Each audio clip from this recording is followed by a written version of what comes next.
Bueno, hola, ¿qué tal? Estoy hablándole a tres pantallas. Estoy súper contento de poder compartir un poquitito algunas reflexiones que tengo que hacer a propósito de este tema coronavirus, de esta pandemia, de esta nueva forma que tenemos hoy día de ver las cosas, de vivir de manera distinta. Y estoy transmitiendo, ¿cierto? Por órdenes de mi equipo, de Serena Abogado. Estoy transmitiendo, ¿cierto? A través del fanpage de Facebook de Serena Abogado. Estoy transmitiendo también desde mi perfil personal de Instagram, que parece que es esa pantalla, y estoy transmitiendo también desde otro teléfono, desde el perfil de Serena Abogados, pero de Instagram. Bueno, a ver, son varias cosas las que tengo que comentar, a pesar de que me he llevado toda la semana haciendo clases en videoconferencia. Bueno, tengo varios seguidores en redes sociales y algunos de ellos sabrán que además de abogado soy profesor universitario y me dedico a dictar clases, ¿cierto? Y soy profesor de Derecho Constitucional, pero como abogado soy litigante en materia de familia. Y tal vez es eso de lo que quiero conversar hoy día, porque si es que nosotros nos ponemos a pensar, eh, estamos todos muy enfocados en la salud, ¿ya?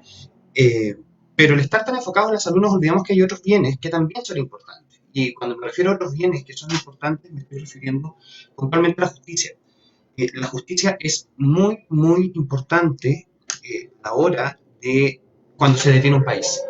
De hecho, si nosotros nos ponemos a pensar, eh, ¿qué pasa, cierto, si dentro del contexto familiar ocurriera hoy día una situación de violencia, con la eventual crisis económica a propósito de este dictamen, cierto, que saca la inspección del trabajo, nos encontramos, ¿no es verdad?, con sueldos que aparentemente no se van a pagar. Eh, ¿Qué pasa, cierto, con las visitas que yo tengo, cierto, cuando no soy el papá custodio de mi hijo o de mi hija? Entonces hay un montón de situaciones que se dan en el contexto de la familia y que hoy en día no necesariamente las estamos visibilizando. Y no las estamos visibilizando porque ha sido no sé, ha sido demasiado repentino, a pesar de que nosotros sabíamos del tema coronavirus hace varios meses atrás, pero ha sido demasiado repentino el cómo a nosotros se nos reinstaló la forma en que tenemos que vivir. Hoy día, muchos de nosotros, muchos de los que me están viendo, están trabajando desde sus casas, algunos no están trabajando, y ahí se produce también otro problema, porque hay algunos que efectivamente al inicio de un quedarse en casa, ¿no es verdad? Al inicio de un eh, al inicio de este tema de una cuarentena se veía muy atractivo y se veía como la posibilidad, ¿no es verdad?, de quedarnos los primeros días o lo que durara, ¿cierto?, viendo Netflix, comiendo cositas ricas, etcétera. Pero después, ¿cierto?, nos empezamos a dar cuenta que la vida pareciera que se va a quedar así por un buen rato. Y cuando nos damos cuenta que la vida se va a quedar así por un buen rato, nos damos cuenta también, ¿cierto?, que no sabemos cómo manejarla. De hecho, comentaba, ¿cierto?, con un amigo hoy día por teléfono, teletrabajo que se veía tan atractivo en un inicio, a mí me está volviendo loco. O sea, me está volviendo loco, porque yo pertenezco, ¿cierto?, a creo que cerca de 10 grupos de WhatsApp distintos del área laboral, de telefunciona todo el día. Estoy dictando clases por videoconferencia. Ahora con mi equipo en Serena Abogados estamos en este rollo de seguir con las tramitaciones online porque la justicia tampoco puede esperar. Entonces, entre que mi living comedor se convirtió en mi oficina, mi oficina que tengo instalada acá en mi apartamento, ella está saturada con carpetas. Entonces, ¿cómo nos enfrentamos a eso? Y me pongo a pensar también, ¿cierto?, en aquellas que son madres. Yo no tengo hijos, pero me pongo a pensar en aquellas mamás que de alguna forma habían estado instaladas, ¿cierto?, o su vida profesional instalada mientras sus hijos están en el colegio o en un jardín infantil que hoy día está cerrado. Entonces, ¿cómo lo hace una mujer, ¿cierto?, para poder enfrentarse de manera simultánea, de la noche a la mañana, a este rol de trabajadora, mamá, ¿cierto?, educadora, porque además tiene que estudiar con su hijo, etcétera? Entonces, lo que te quiero hacer ver es que al final del día estamos frente a una forma de vida, como decía hace un rato, que derechamente nos cambió, ¿ya? Y de la que nos vamos a tener que acostumbrar porque esta nueva forma de vida vino para quedarse un rato. Bueno, dicho eso, ¿qué hacemos con la justicia? ¿Qué hacemos con la familia? Eh, lo primero que vamos a dejar en claro, ¿cierto?, es que existen por lo menos tres temas que desde el derecho de familia se alzan como sumamente importantes, ¿ya? Y esos tres temas son principalmente, ¿cierto?, el ¿qué voy a hacer a la hora del pago de pensión alimenticia? Vamos, voy a partir primero por la pensión alimenticia, que creo que es un tema súper importante. Luego quiero hablar también un poquito de visitas y posteriormente hablar de un tema que a mí me gusta muchísimo como abogado, en el cual he estudiado bastante y me he especializado harto, gracias a Dios, que es el asunto de la violencia. Entonces, vamos a partir por el tema de la pensión alimenticia, y cuando hablo de una pensión alimenticia, estoy hablando del sustento de un niño. Y aquí hay algo que muchas veces la gente no tiene tan claro. El cómo se calcula una pensión alimenticia. En términos muy generales, una pensión alimenticia, le digo yo a mis clientes, siempre se calcula en base a dos grandes factores. El primero de ellos es lo que necesita efectivamente un niño, y en segundo lugar es lo que efectivamente el padre no custodio, así le vamos a llamar al papá que no tiene el cuidado personal, el padre no custodio podría eventualmente pagar. Entonces, a veces hay un concepto equivocado, ¿cierto? Porque muchas veces llegan a mi despacho o llegan a la oficina eh, madres, ¿cierto? Que dicen, oye, pues si papá gana toda esta plata y yo quiero sacarle hasta el último peso. No, la verdad es que no es tan, si bien el niño tiene derecho a la posición social de ambos padres, por otro lado, no es menos cierto que también el cálculo de esa pensión alimenticia va a estar dado también por lo que el niño efectivamente necesita para subsistir de acuerdo a su posición social. Ahora bien, ¿qué es lo que pasa? Que para aquellos padres que hoy día ya tienen regulado el pago de una pensión alimenticia, y aquí hay un consejo práctico súper útil, sobre todo para los papás que pagan, más que para las madres, ¿ya? Para los papás que pagan, la pensión alimenticia se tiene que pagar siempre en la libreta abierta para esos efectos, que es el único y más idóneo medio de prueba para poder probar. Aquí me están preguntando algo. Eh, Ahora, me pregunta, ¿cierto? María Celeste, una colega muy querida, te mando un besote, María Celeste, está preguntando por mi Instagram de la oficina. ¿Qué ocurre, cierto, con las pensiones para los cónyuges, cierto, u otros parientes? Mira, es un tema súper interesante, lo voy a dejar votando, pero lo voy a abordar. ¿Qué pasa con la pensión alimenticia respecto al marido o la mujer? ¿Ya? Y digo marido o la mujer porque en un contexto de igualdad de género todos somos sujetos, ¿cierto?, de pensión alimenticia o de estar en una situación de necesidad. Redondeo entonces. Pensión alimenticia, el cálculo, ¿cierto? Es en base a dos grandes factores, lo que necesita el niño y lo que puede aportar el padre. Y respondiendo a la pregunta, ¿cierto?, que me hace por este celular mi querida colega María Celeste, con quienes vamos a hacer una cuestión en conjunto. Ella es una colega muy connotada de Santiago y queremos hacer una transmisión también desde su expertise, que es el área de derecho penal, ¿cierto?, y familia. Creo que hay un punto de conexión bastante importante. Bueno, eh, bueno, en realidad, la pensión alimenticia dice relación con aquel pariente. No es verdad que uno habitualmente lo piensa como hijo, pero efectivamente los cónyuges, ¿cierto?, también podrían ser sujetos de pensión alimenticia, y ahora sí, en términos prácticos, un poco con la experiencia de 10 años tramitando materia de familia, generalmente la pensión alimenticia que se le da a la mujer o a la cónyuge, ¿ya? No es de la misma cuantía de la que se le da a un hijo. ¿Ya? Pero efectivamente yo puedo pedir, cuando hay un lazo de parentesco, pensión alimenticia, ¿cierto?, cuando estoy en un estado de necesidad. Y otra cosa importante acá, a propósito de la pensión alimenticia, también se podría demandar subsidiariamente a los abuelos, si es que el padre no tiene los medios suficientes. Ahora, yo nunca he demandado a abuelitos, para serte súper honesto, pero efectivamente la ley te lo da como una posibilidad. O sea, si el padre, este que se te escapa, este que no lo puedes notificar, este que no paga habitualmente, ¿cierto?, o puntualmente, que tienes que estar rogando por teléfono y vas a pagar, etcétera, y los medios de apremio que establece la ley no son, ¿cierto?, los más eficaces, sí está la posibilidad, ¿no es verdad?, de demandar a los abuelos de manera subsidiaria. Ese es un dato bastante interesante que muchas veces la gente no lo sabe. Y otra cosa, también a modo de dato práctico en materia de pensión alimenticia, es el hecho de que muchas veces ocurre que la pensión alimenticia, cuando no se paga, existe la posibilidad de iniciar un juicio de cumplimiento en materia de pensión. Y muchas veces existen reclamos también de que cómo es posible, ¿cierto?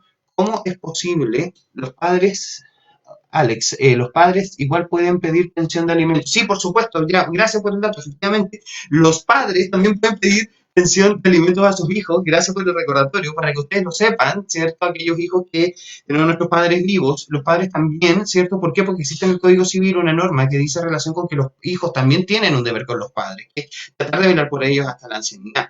Entonces, en esa línea, los abuelitos también, ¿cierto? Pueden ser sujetos de pensión alimenticia. Entonces, si te das cuenta, la pensión alimenticia con todos estos aportes no solo dice relación con los hijos, también hay otros parientes involucrados. Gracias por el aporte porque me parece súper interesante. Entonces, como te estaba explicando, resulta que la pensión alimenticia cuando no la pagan, ¿cierto? La ley establece, y a mi juicio es un error legislativo ese, la posibilidad a la mujer de que, o a aquel que es sujeto de pensión alimenticia de tramitar por sí mismo un juicio de cumplimiento de pensión alimenticia. Y sin necesidad de abogado, cosa que suena bastante atractivo. El problema es que, claro, tú puedes hacer la presentación sin abogado, pero después el estar pidiendo apremios, persiguiendo notificaciones, etcétera, el usuario no lo sabe hacer. Entonces, este tema de poder ahorrarme al abogado en esta pasada del cumplimiento de la pensión alimenticia, yo en lo personal siento que es pan para hoy y hambre para mañana. O sea, porque en definitiva nos cuesta muchísimo luego de eso tratar de desenredar este enredo que el usuario por sí mismo intentó hacer en la tramitación porque la ley se lo permitía. ¿Ya? Entonces, en ese orden de ideas, yo ahí a lo menos en materia de cumplimiento, ¿cierto? Y no es que quiera pasar la tarjeta, pero sí, creo que es un abogado el más idóneo, ¿cierto? Especialista en el área de familia para llevar ese tema de la pensión. Otra cosa súper importante a propósito de, el tema de la pensión alimenticia es qué va a pasar en este contexto, ¿cierto?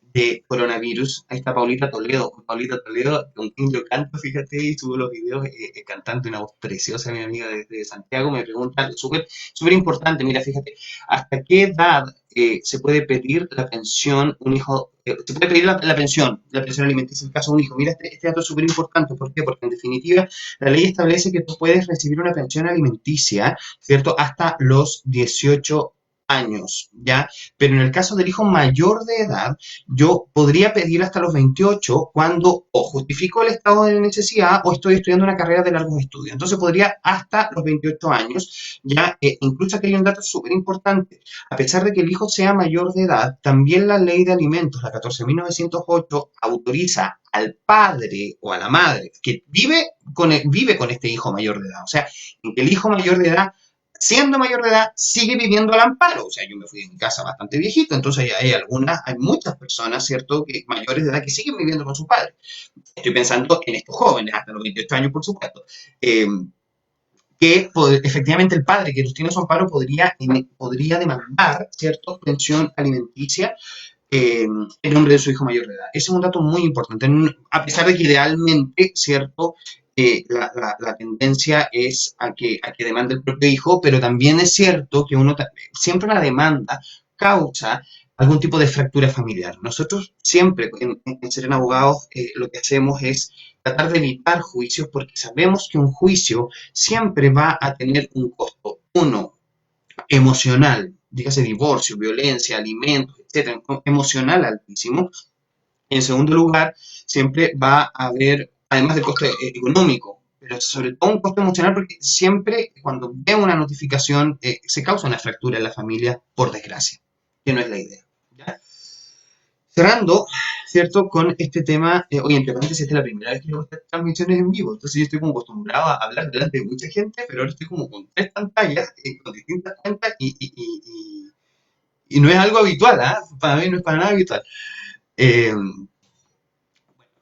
entonces, como te estaba comentando, este tema de la pensión alimenticia, al final del día, es un tema ahora con el asunto de la compensación económica. O sea, perdón, de compensación económica, el tema este de coronavirus, pandemia mundial, etcétera. Algún día hablaremos de las compensaciones económicas en materia de matrimonio y divorcio. Y señalarte que probablemente la pensión alimenticia sea difícil de pagar para un padre al cual, gracias a este dictamen que acaba de salir hoy día, ¿cierto? No le están pagando el sueldo. Entonces, con mi equipo tuvimos una reunión antes de enfrentar este live y decíamos, bueno, ¿qué le recomendamos a la gente que eventualmente, ¿cierto?, nos escuche? Eh, Mira, siempre es mejor, y no estoy llamando a las madres a conformar. Si digo madres, porque habitualmente son las madres las que se quedan a cuidado de los hijos, no siendo la regla general, pero también hay muchos padres que se quedan a cuidado de los hijos. Pero vamos a centrarnos en las madres en esta pasada. Yo llamo a las madres a flexibilizar un poco si a usted le consta que efectivamente y de buena fe el padre que está pagando la pensión alimenticia no le están pagando, ha perdido su trabajo, etcétera, a propósito de esta situación de pandemia mundial. ¿Ya? ¿Por qué? Porque claro, ¿qué es lo que me conviene a mí? Pasarle la tarjeta y que nos contraten a nosotros para, ¿cierto?, iniciar un juicio de cumplimiento, qué sé yo, de aumento, de pensión alimenticia, etcétera. Pero algo que les tiene que llegar claro a todos las personas que me están viendo, que son bastantes, en un juicio el que gana siempre, siempre es el abogado. Y sé que es súper poco comercial lo que estoy diciendo, pero creo que estoy siendo bastante honesto. Entonces, la intención siempre, a mi juicio, o como tratamos de hacerlo nosotros, por lo menos, es de evitar el exceso de judicialización, más cuando hay niños de por medio. Los niños no tienen que estar en los tribunales, los niños tienen que estar en el colegio, los niños no tienen que estar, no es verdad, sometiéndose a peritajes psicológicos y etcétera. Los niños tienen que estar haciendo lo que un niño tiene que hacer. Entonces, por lo mismo, cuando estemos tan enojados, ¿cierto?, con mi ex que no me está pagando la pensión, pero a su turno yo sé que ese ex ha perdido por este tema de pandemia mundial su trabajo o le están pagando menos, yo primero consultaría a un abogado para ver qué salidas alternativas podríamos hacer para poder buscar ciertos acomodos, ¿no es verdad?, antes de entrar a una judicialización. Porque al final del día, ¿cierto? Y eso es algo que también tiene que quedar, y con esto paso al siguiente tema, que va a ser el tema de visitas. Al final del día, yo puedo tenerles, a veces le digo a mis clientes, puedo tener una estupenda sentencia. O sea, usted va a recibir 2 millones de pesos, ¿cierto?, en materia de pensión alimenticia y etc. Claro, que resulta que la sentencia, ¿cierto?, se ve fantástica, pero si no tengo cómo pagar esa sentencia, al final va a ser puro tiempo y plata perdida. O sea, si este tipo no tiene cómo pagarlo, porque no tiene cómo, porque lo acaban de echar de su trabajo porque él trabajaba en una pyme que acaba de quebrar producto de una pandemia mundial. ¿Te das cuenta? Entonces, si tú no calibras esa situación, puede que empieces a generar fracturas en la familia, a gastar plata en abogados de manera, a mi juicio, innecesaria que se podría evitar o buscar, ¿no es verdad?, otro acomodo a esta situación, ¿ya? Entonces, eso en materia de pensiones. Entonces, redondeando lo que acabo de decir, podemos demandar a varios parientes, son dos grandes factores para poder calcular, ¿cierto?, la pensión alimenticia, ¿cierto? Y además de eso, eh, bueno, estamos en tiempos distintos, por lo tanto, flexibilicemos. Yo prefiero que me paguen poco y puntual a tener una sentencia que dicen que me van a pagar toneladas de plata que no voy a poder ejecutar y que no voy a poder cobrar. Y como digo, en un juicio siempre ganamos nosotros los abogados. Y eso es algo que muy pocos abogados le dicen al cliente. O sea, la tendencia es, insisto, a evitar juicios, a evitar fracturas familiares y a evitar que haya niños en tribunales. O sea, a pesar de que los niños deben ser oídos, por supuesto, es un derecho que viene de sede internacional, desde la Convención de Derechos del Niño, que atraviesa la Constitución y llega hasta la ley de familia, pero siempre he sido partidario de evitar la judicialización de niños, ¿ya? Ahora, a propósito de niños, que es precisamente que es el eje, ¿no es verdad?, de una familia, está el tema de la relación directa y regular. En primer lugar, entender que la relación directa y regular, ¿cierto?, no es un derecho del papá. La relación directa y regular antes se llamaba derecho de visitas. Ya, hoy día se llama derecho de relación directa y regular. ¿Y cuál es el matiz conceptual ahí? Entender, ¿cierto?, que la relación directa y regular es un derecho bidireccional, le digo yo a mis clientes, ¿ya? ¿Y en qué sentido es bidireccional? No es solo el derecho del papá a ver a su hijo, ojo, es el derecho que tiene un hijo de relacionarse con su padre y de crecer con una imagen biparental sana.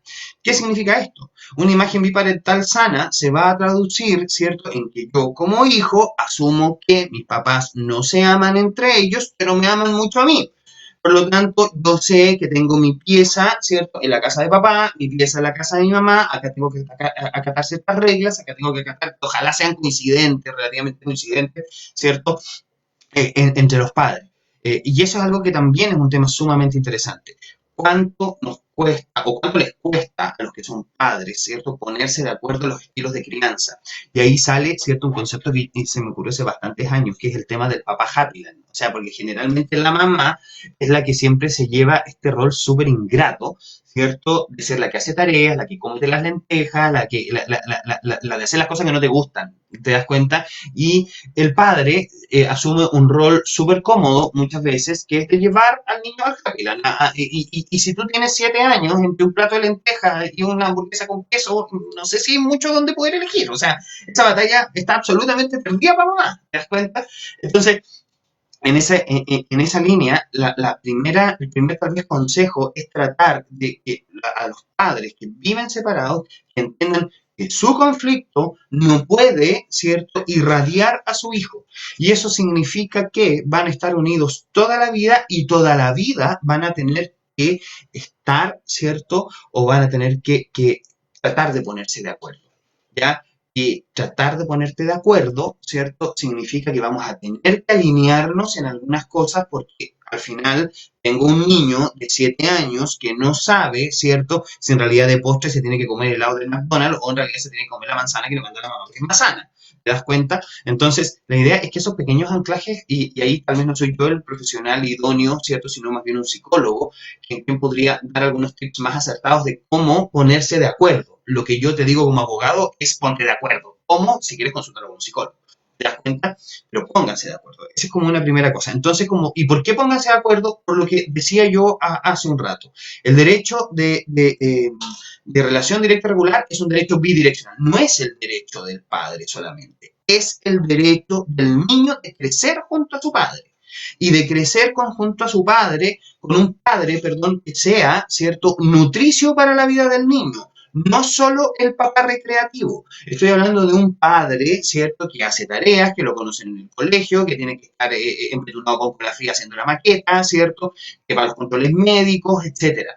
Un papá que al final del día, ¿cierto?, es tan recreativo como educativo, ¿cierto?, para su hijo. Y no entregar y no llevarse, ¿cierto?, la madre solo ella este rol educativo y dejando al padre en este rol recreacional.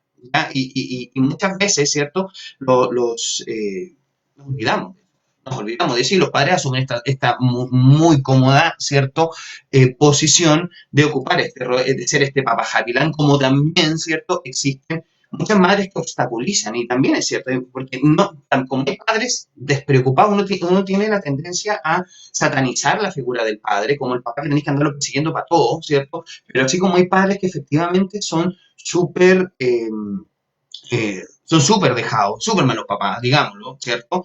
Pero por otro lado también hay muchos buenos padres, y muchos buenos padres que luchan, ¿cierto?, por relacionarse con su hijo y se ven impedidos de eso. Entonces, acá el consejo es el hecho de que nosotros nos detestemos como pareja, ¿cierto?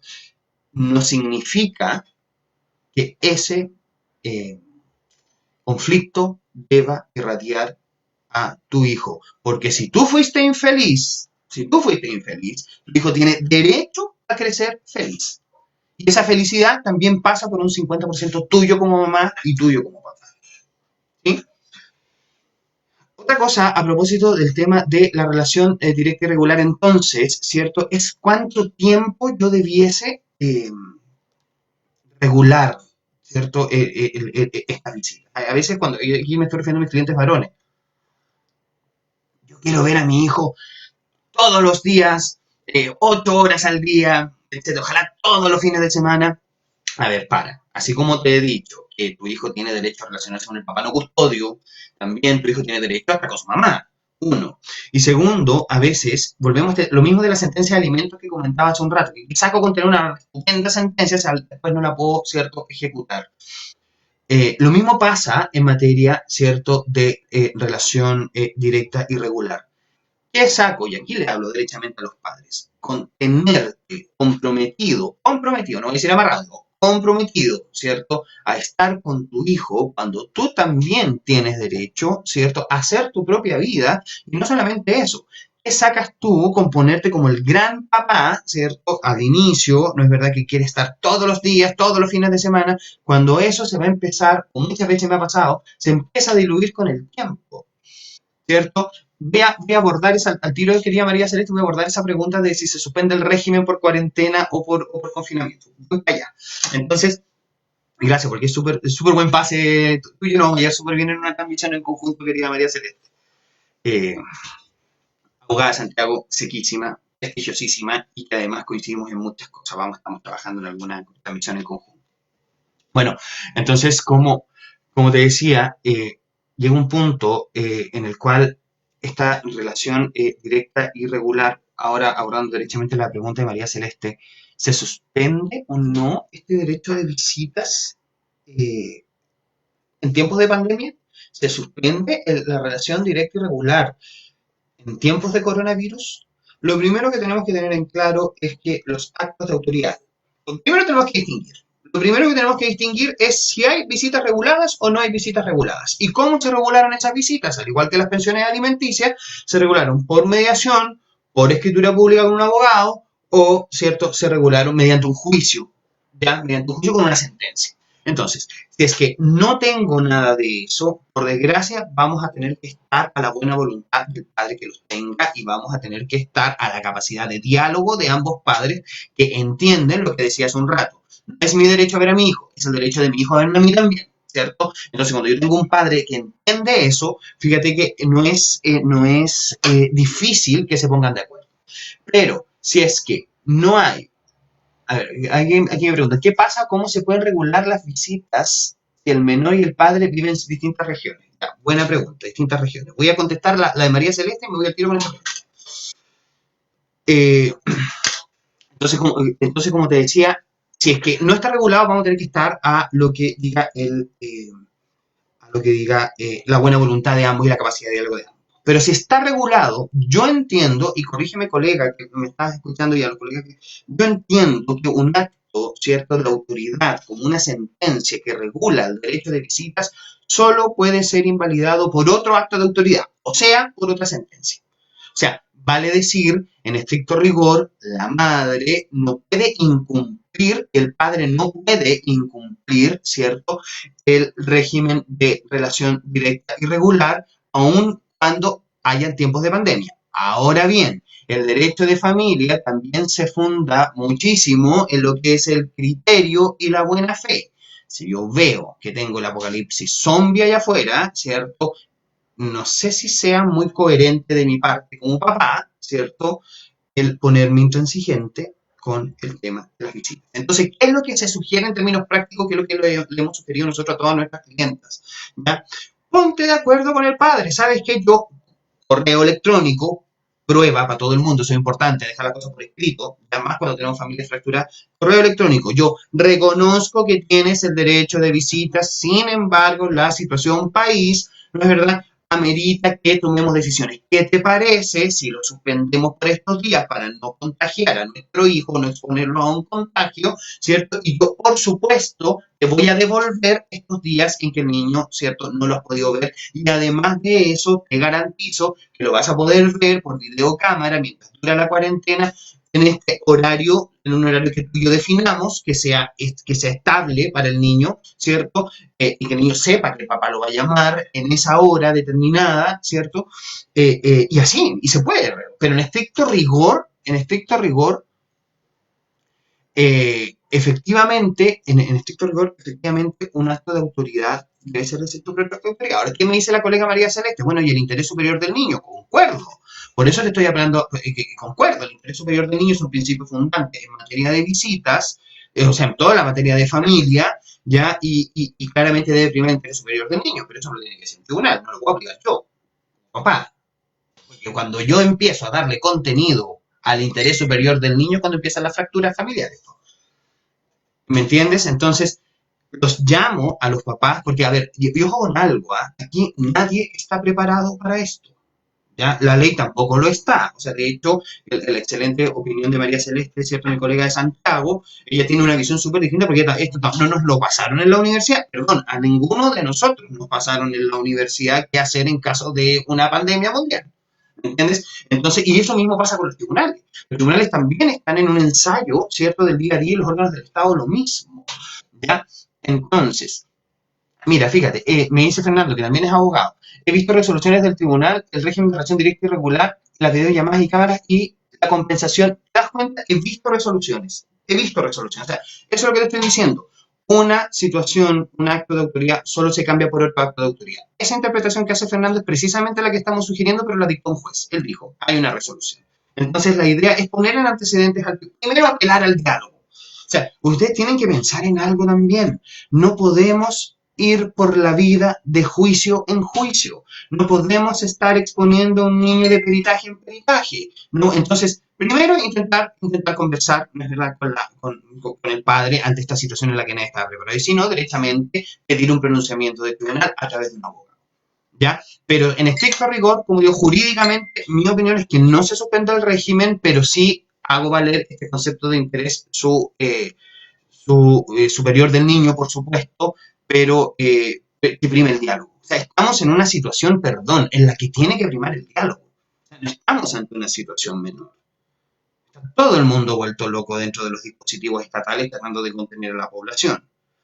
O sea, en este momento, creo yo, mi labor de papá teórico, pues de hecho no soy padre, ¿cierto? De papá teórico, es tratar de contener a mi hijo. Es tratar de bajar los niveles de angustia, porque a él también la vida le cambió, no solamente a nosotros. Él también, ¿cierto?, está adecuándose ahora a los metros cuadrados de la casa en la que vive. Entonces, apelaría al diálogo. Y si no, directamente, ¿cierto?, ir al tribunal. El otro año tengo el ramo de familia, así que estoy fascinada escuchando. Gracias, querida. Ya sé quién eres, no te voy a nombrar. Hay mucho tremendismo y la gente interpreta a su gusto. Sí, concuerdo con lo que dice María Celeste. Efectivamente, nosotros tenemos la tendencia a asumir, ¿cierto? Y a dar conceptos de los cuales no necesariamente manejamos. Y eso pasa en las sentencias judiciales también. Entonces, al final del día, cerrando este tema de la relación directa y regular, primero, la relación directa y regular debe implicar que ambos padres están inspirados, no lo mencioné textualmente, pero lo comento ahora bajo el principio de coparentalidad. No sirven los papás Happyland, no sirven los papás, ¿cierto? Los papás solamente recreativos. Aquí tenemos que aspirar a un papá presente, que vaya a reuniones, que haga tareas, que se haga cargo. ¿Ya? Y para eso también requiero de la colaboración de la madre que lo tiene. O sea, es una labor de ambos. Segundo, el derecho de visitas es un derecho, ¿cierto?, bidireccional. No es solamente el derecho del papá, ¿cierto?, sino es también el derecho del niño a ver a su padre.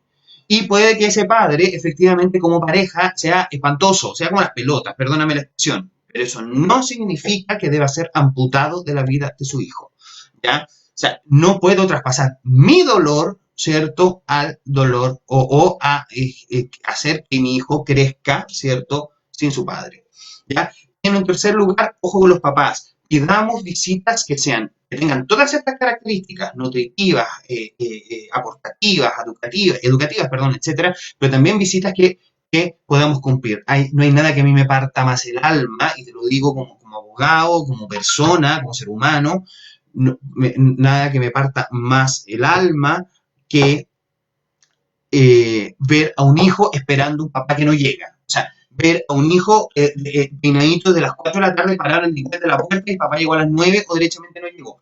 Esa situación es impresentable. ¿Y eso de culpa de quién es? Es culpa de los padres. ¿Te das cuenta? No podemos permitir que existan niños esperando a padres que los dejan plantados. Porque si bien no soy un psicólogo, ¿cierto? Pero no sé si sea necesario ser psicólogo para darse cuenta que eso puede causarte una fractura o por lo menos una afectación emocional que podría traducirse en algo el día de mañana. ¿Ya? Eso como una cosa. Y sí, voy a contestar respecto a qué pasa con el pago de pensión alimenticia en un estado de catástrofe. Y también me preguntaban recién a propósito de qué pasa con las visitas cuando los papás son de distintas regiones.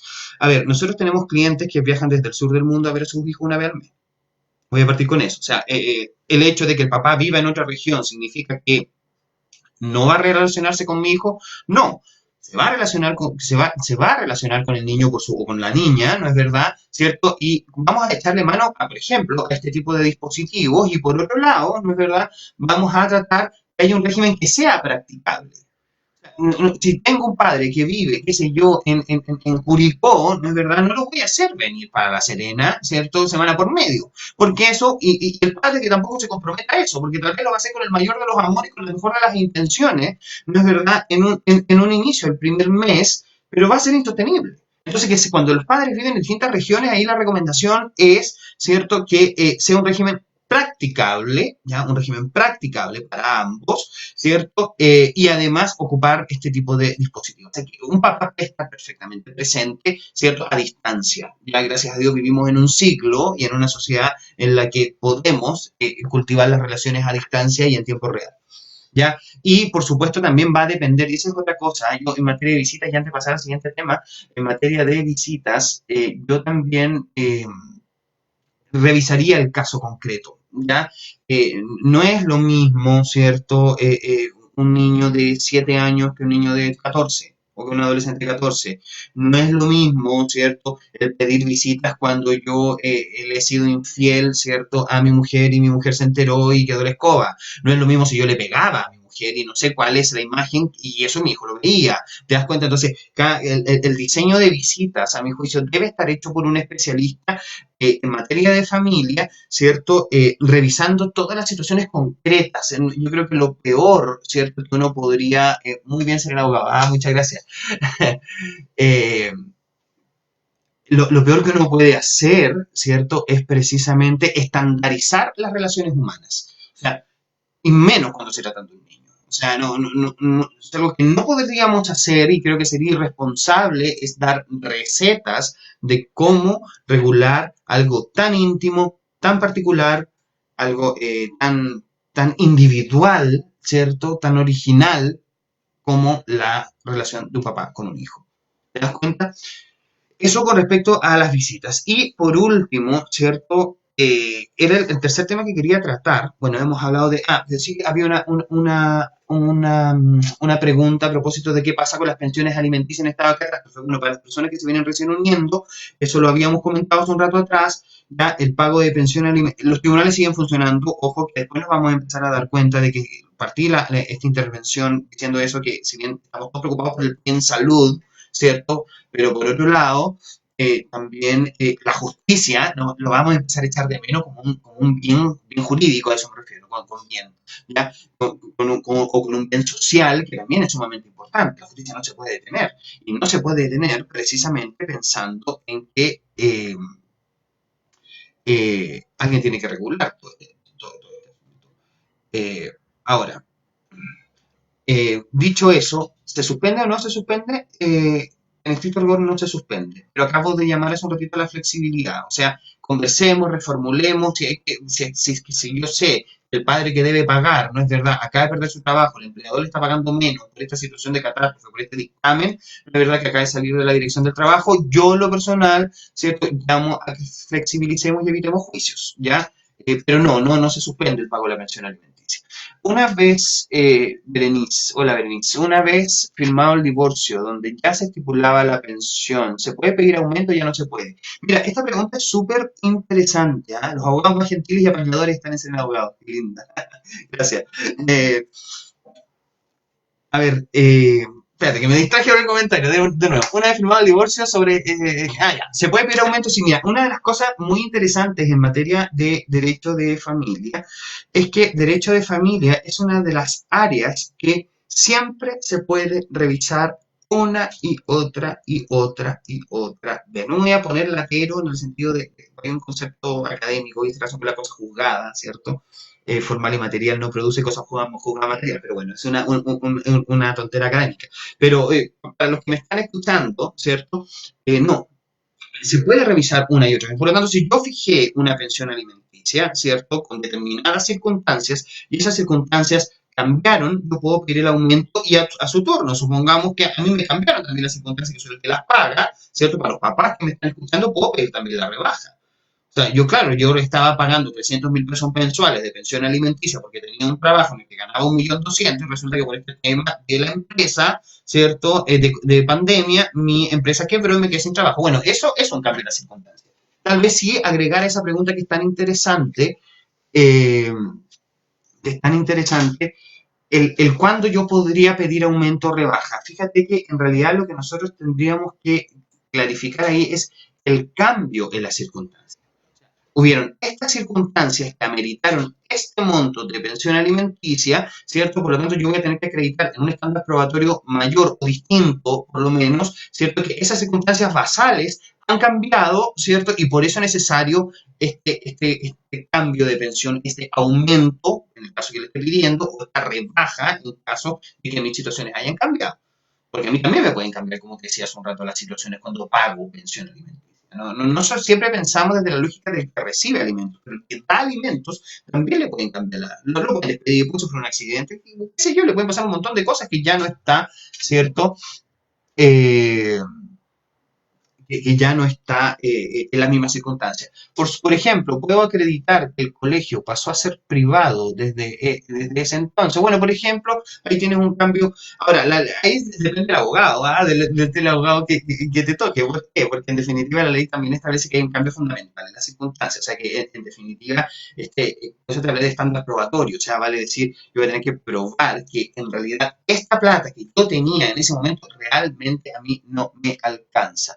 Gracias, Fernando, por aportarme ahí, porque la verdad es que la leí, pero dije, la voy a confirmar. Los tribunales efectivamente están trabajando, ¿cierto? Pero efectivamente tiene razón Fernando, desde el Instagram, no sé cuál se parece que es mi Instagram personal o el de ser un abogado, ya estoy como perdido con estas pantallas, pero sí, gracias, Fernando.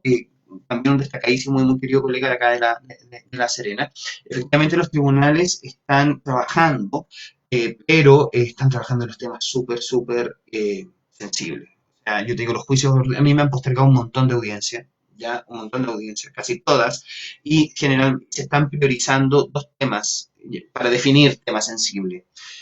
Violencia y se están medidas de protección, ya, situaciones urgentes, graves, ¿cierto? Para los niños, pero es divorcios, pensiones alimenticias, etcétera. Al menos a mí, hablo desde mi experiencia, ¿cierto? Casi todo lo que es estas otras materias me las han chuteado. ¿Ya? Y es un tema, y es un tema. ¿Ya? Y ahí también hay una recomendación a ese respecto, y esa recomendación es que veamos que judicializamos o no. Hay cosas que efectivamente se pueden lograr, ¿cierto?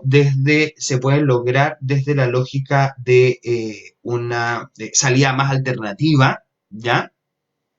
Que de estar judicializando. Estar judicializando. Bueno, y a propósito de temas de violencia, ¿cierto? Y de medidas de protección, son dos temas súper importantes. La gente a veces no sabe, ¿cierto? Que familia, la verdad es que familia es mucho más que pensiones alimenticias y divorcio, ¿ah? Y a veces, esa confusión incluso lo tienen los mismos chicos en la universidad. Nosotros como, llevo 10 años dedicándome a temas de familia como abogado litigante, mi oficina fundamentalmente, nosotros, el equipo, porque yo soy mi equipo, no soy nada, yo soy el habla nomás, pero aquí hay un equipo que son las que en realidad hacen todo el trabajo, las chicas de Serena Abogados. Yo trabajo solo con mujeres, entre paréntesis. A mí me gusta mucho trabajar con mujeres porque yo creo que las mujeres son directamente una raza superior. ¿Ya? Son más ordenadas, pueden hacer mil cosas a la vez, etcétera. Yo, como digo, estoy histérico con tres pantallas, en cambio una mujer puede hacer mil cosas más que un hombre. Entonces, me gusta mucho trabajar con mujeres. Eh, Dicho eso, espérate, solamente una preguntita acá por el otra pantalla, que es la del Facebook de Serena Abogado, Maca Toledo. Hola Maca, si quedo sin trabajo y pago pensión, ¿qué debo hacer? Bueno, lo comentaba hace un rato. Primero, busca bien, ¿cierto?, a un abogado y vemos si este cambio, que yo lo veo como importante, ¿cierto?, que es la pérdida de trabajo, ¿cierto?, amerita o no que nosotros, o que se demande, ¿cierto?, una rebaja de la pensión alimenticia, ¿ya? Pero como te digo, yo creo que ahí habría que revisar bien el caso concreto, porque también hay que ver tu situación patrimonial, si le puede echar toman otras cosas, tal, ¿me entiendes? Entonces, ¿qué era lo que yo te decía? En materia de familia, lo peor que puedes hacer es dar como recetas estandarizadas, porque cada familia es distinta y cada niño es distinto también. Entonces, en esa línea, solo para responder a tu pregunta, ¿cierto? Si quedo sin trabajo y pago pensión, ¿qué debo hacer? Demandar rebaja. Ahora, será objeto, como digo, de una reunión mucho más profunda, la cuantía de esa rebaja, ¿cierto? Hay que llamarlo mediación para pedir esa rebaja, ¿no es verdad? Y bueno, y en todo ese proceso, en nosotros o cualquier abogado especialista en el área te debiese asesorar. ¿Ya? Además, dicho esto, de que solamente trabajo con mujeres, porque creo que las mujeres son una raza superior, ¿cierto? Es que hay un tema súper particular, que es el tema de la violencia. Ya, asumiendo, ¿cierto? Asumiendo que en materia de violencia intrafamiliar, no solamente la mujer es la violentada, efectivamente hay hombres también que sufren violencia intrafamiliar y que no se atreven a denunciarlo. No voy a ahondar sobre eso, ¿cierto? En alguna oportunidad quise dar un discurso así en un seminario que me tocó exponer, estaba lleno de mujeres y me tiraron puros tomates, todo lo que por eso. Entonces, no voy a ahondar en eso por mi integridad y para no ser insultado, pero sí, también hay hombres que sufren violencia y también están cubiertos por la ley, ¿ya?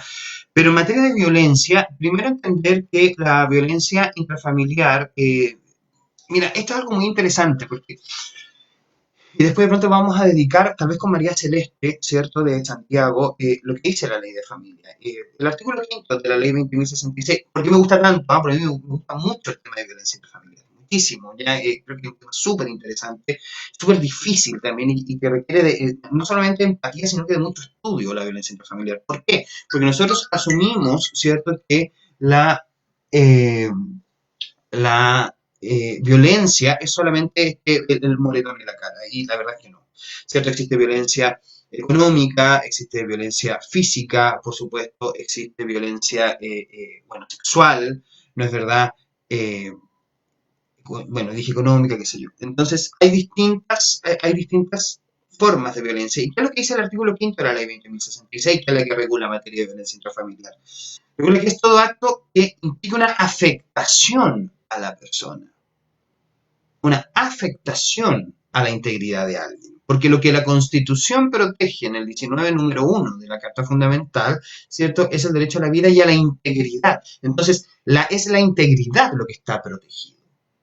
Entonces, llega un punto en el cual alguien a mí me dice, oye, pero si yo toda la vida le he hablado así a mi señora, y yo le pregunto de vuelta, ¿y tú sabes si eso ha minado en la vida de tu señora ese trato de manera permanente, ¿cierto? De manera constante. Mira, fíjate que también ahí me aporta Fernando, la violencia psicológica, por supuesto. Y fíjate que la violencia psicológica, una vez me tocó exponer en un congreso en Cuba a propósito de eso, la violencia psicológica, no solamente en el caso de la acción, ya la violencia psicológica del pasivo agresivo, que ese es terrible. O sea, y estudié bastante sobre eso en su momento, ¿ya? Que es el efecto del la, no te escucho, no te beso, no te, o de los checks azules del WhatsApp, el visto ignorado, ¿cierto? Hay gente que lleva eso a otro nivel, o sea, a otro nivel en que efectivamente termina siendo violento, o sea, violento.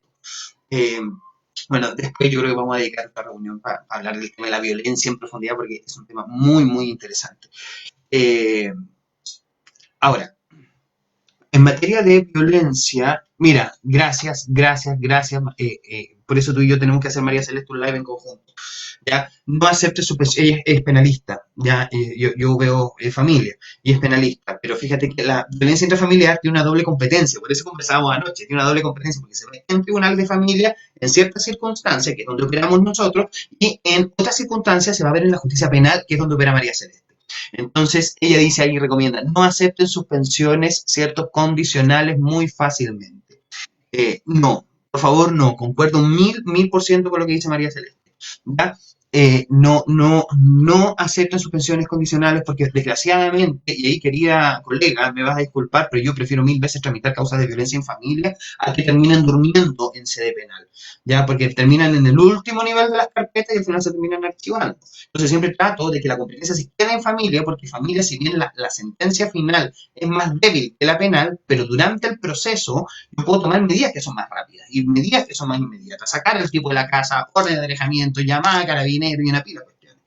Entonces, dicho todo esto que te estoy planteando, ¿cierto? La violencia puede tener muchas formas. Y yo quiero hablar de violencia, como digo, en otro live después, porque tiene muchas cosas. O sea, yo incluso creo, y esto es una opinión personal, que hasta la infidelidad es una forma de violencia, ¿ya? La forma de violencia es un comodín, debe usarse en algo más importante. Concuerdo, querida María Celeste. Eso guardémoslo para el live, porque yo creo que ahí tenemos harto que decir. Sí, yo creo que hasta la infidelidad es una forma de violencia. Es todo, y si la ley es reclara a mi juicio, dices todo lo que afecta tu integridad. A mí me violenta que me pongan el gorro, o sea, perdona la expresión. Entonces, y sufro, y caigo en depresión, y los engaños, y estos WhatsApp que suenan en la noche, ¿cierto? Cuando ya te empiezas a enfermar, cuando ya empiezas a vivirla, en algún momento perdiste el foco y empezaste a vivir la vida en persecución de la otra persona. Y se me está apareciendo ya. Eh, bueno, lo que te quiero decir, ya porque ya estoy como en la hora de cerrar, lo que te quiero decir es que en materia de violencia intrafamiliar, como en materia de medida de protección, todos podemos denunciar. Hoy día la tensión emocional que estamos sufriendo todos es guardando por supuesto las proporciones en cada uno, pero concédanme que por lo menos estamos todos tensionados, estamos todos viviendo y por eso quise partir, ¿cierto? Este live hace una hora ya, partí este live diciendo que a todos nos cambió la forma de vivir y como a todos nos cambió, ¿no es verdad? ¿Cierto? La forma de vivir es que estamos más tensos. Y si estamos más tensos, lo más probable, no siendo yo psicólogo, ¿cierto? Insisto, yo respeto muchísimo, quiero muchísimo a los psicólogos, creo que son ellos los que tienen que venir acá, no un abogado, pero convengamos que, por lo menos, es más fácil tensionar, es más fácil discutir, es más fácil traspasar la barrera de la discusión. ¿Ya? Si ustedes son vecinos de alguien que está sufriendo violencia, son parientes, son conocidos y saben que una mujer, saben que un niño está viviendo una situación que por lo menos raya en la violencia, ¿cierto? Ustedes pueden denunciar. No es necesario que yo sea el golpeado para eso. Hay muchas mujeres, y este mensaje para sobre todo las mujeres, ¿ya? A veces, por eso quiero hablar después, como te digo, del tema de la violencia. Hay veces que nosotros como que confundimos el amor, no sé si te has dado cuenta, nosotros en algún momento digo, pero ¿por qué voy a denunciar? ¿Qué va a pasar con los hijos? He luchado tanto por este matrimonio, etcétera. No, señor. Es una cuestión así de simple. El amor te hace bien, no te hace mal. Si ya te das cuenta que esto te empieza a hacer mal, déjalo. Fin. Fin. O sea, déjalo. No te puedes permitir dañarte por otra persona o volcar tu vida por otra persona. Pero bueno, eso como digo, lo vamos a ver en su momento y en otra oportunidad. Mientras tanto, solo señalarles que en materia de violencia, ¿cierto? Y en materia de medida de protección, todos podemos hacer algo. Y todos estamos llamados, estamos obligados por la ley y también por la ética a hacer algo. Por lo tanto, lo peor que podemos hacer, ¿cierto? Es decir, no nos metamos porque no es nuestro problema. Siempre es nuestro problema. Yo soy, y si yo sé que a mi vecina, ¿cierto?, está gritando, está pidiendo auxilio, es mi problema. Y es mi deber hacer algo. ¿Se entiende? Porque al final del día, en estos tiempos de cuarentena, nuestra obligación, nuestro deber es cuidarnos todos. Y cuidarnos todos no solamente significa quedarnos en la casa, que tenemos que hacerlo, es también echarle una mano a alguien que probablemente necesita mucha ayuda, porque si ustedes lo están pasando mal, si nosotros lo estamos pasando mal o estamos relativamente angustiados, puede que en el departamento al lado, en la casa al lado, se esté viviendo un infierno mientras nosotros estamos con los brazos cruzados.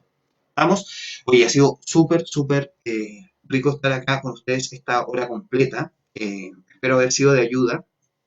Es la primera vez que hago una de estas cuestiones ya. Es la primera vez, así es que eh, nada, el equipo de publicidad de Serena Abogados que me obliga a hacer este tipo de cuestiones, ¿ya? Entonces, yo creo que vamos a hacer algunos nuevos, porque efectivamente creo que se puede ayudar mucho y que efectivamente mucha desorientación. Normal que estemos desorientados, normal que estemos preocupados, normal que estemos angustiados, pero tenemos que informarnos. Yo creo que tal vez nuestro deber es que cada uno, desde sus distintas posiciones y roles que cumple en la sociedad, debe hacer algo. Y yo lo que puedo hacer es cantar de vez en cuando y tratar de enseñarles un poquito lo que sé. Ya chicos, eso es todo. Un abrazo grande. Oye, muchos seguidores. Fíjate, yo pensé que me iba a escuchar con suerte a mi mamá. Así es que gracias y nos estamos viendo. Chao, chao.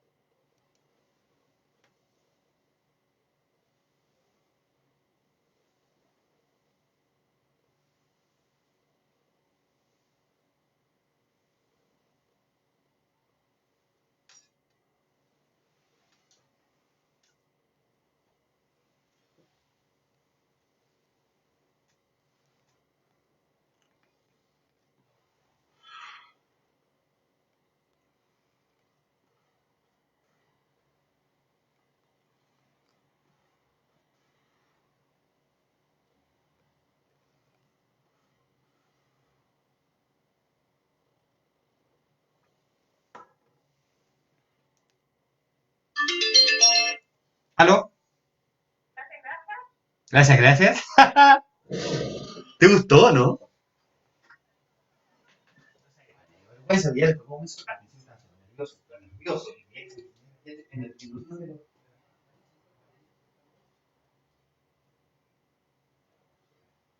¿Pero te gustó? ¿Tenía?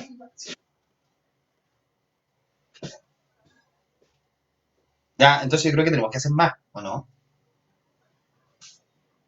Bacán.